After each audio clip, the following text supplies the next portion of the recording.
Hi, I'm Sheilaa Hite, world-class astrologer, tarot master, spellcaster, medium, and all-around magical being.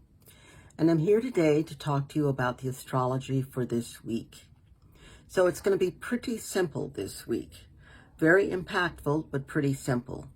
The words that came up for me as I looked at all of the changes in the transits are patience, listening, comprehension, acceptance.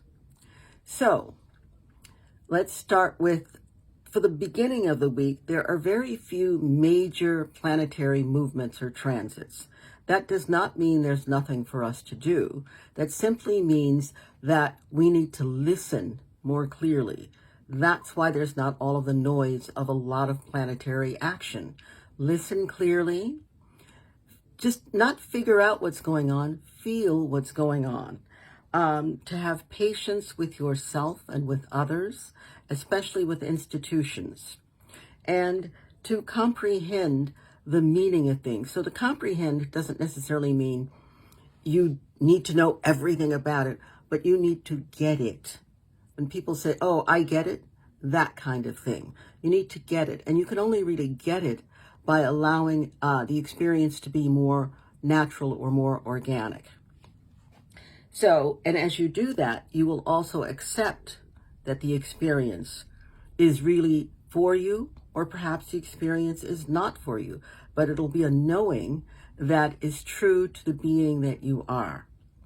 So on Monday, Tuesday, and Wednesday, no major aspects, but plenty of energy, just what I've talked about, moving around, plenty of directions. On Thursday, we have Mercury, the planet of communication, the planet of how we gather and process information, the planet of roadways, because Mercury rules conduits as well. So it's the planet of plans.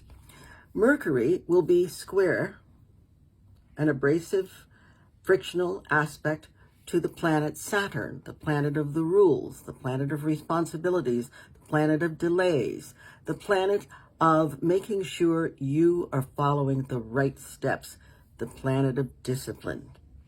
So Mercury is more apt to want to just take a flyer and go for it. Squaring Saturn, no. Saturn is going to want to know everything.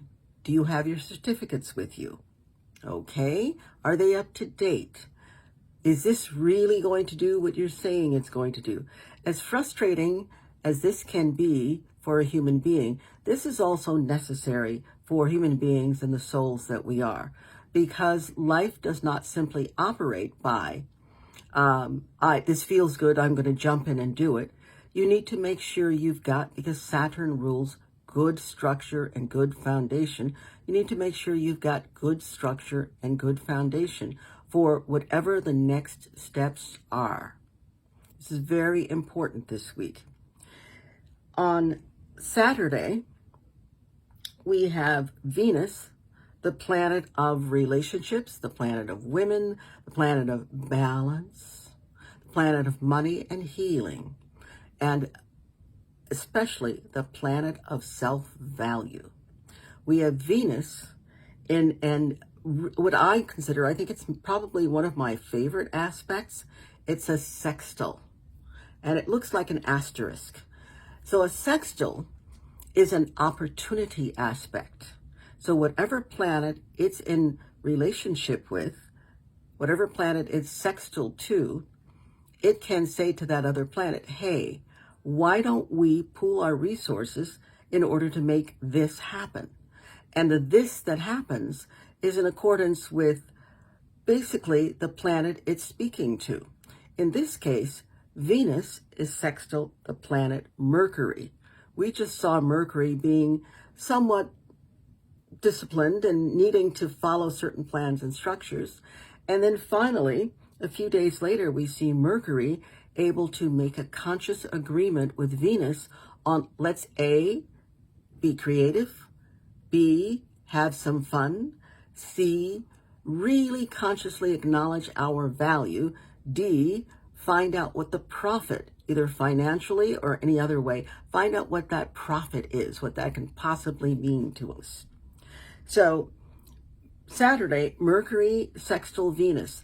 Opportunities can come up if you are practicing the key words for the week: patience, listening, comprehension, and acceptance. You're going to know what those opportunities are. You're going to know what they mean, and you're going to know how you can use them. So practice the 4 words, practice interacting with Mercury and Venus, with the mind and the feelings, with your sense of value, and with your set of instructions. Practice all of that, and it'll be a great thing for you. Now, we've got something else happening late on Saturday night if you're in the western part of the world, or early on Sunday morning if you're in the eastern part of the world. We have a new moon in Gemini. This is a good thing. Gemini is all about, let's talk about it, let's talk it through, let's talk it out. Gemini is great. Gemini loves words, loves facts, loves to find them, great for research, phenomenal.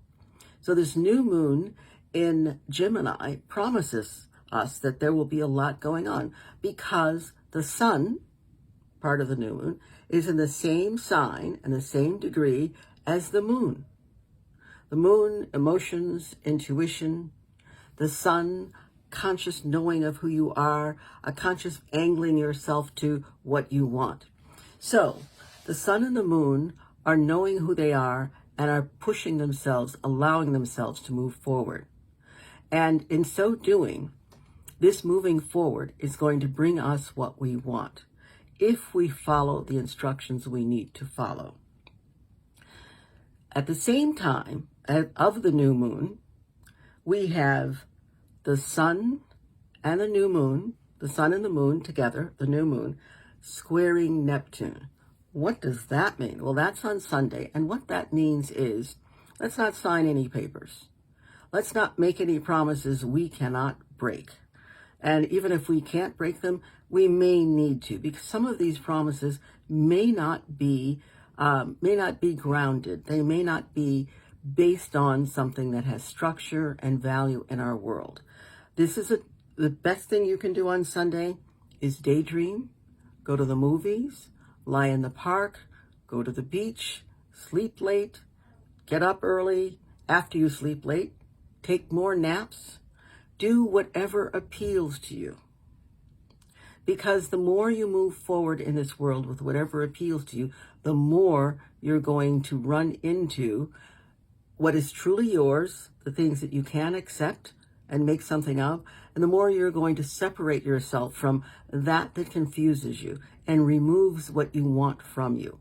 So, whatever you do, make sure patience, listening, comprehension, and acceptance are the most important things and the keys for you. Lots of joy, lots of blessings. Have a great week. And remember, now is the time to start setting out your moon water. Moon water, a cup or a vessel of some sort, fill it with water, cover it, place it in the window or anywhere where the rays of light or the moon can get, and drink it about 2 or 3 days after the new moon. And it'll energize you, it'll help you clear your thought processes, and it'll help you move forward. So, bye.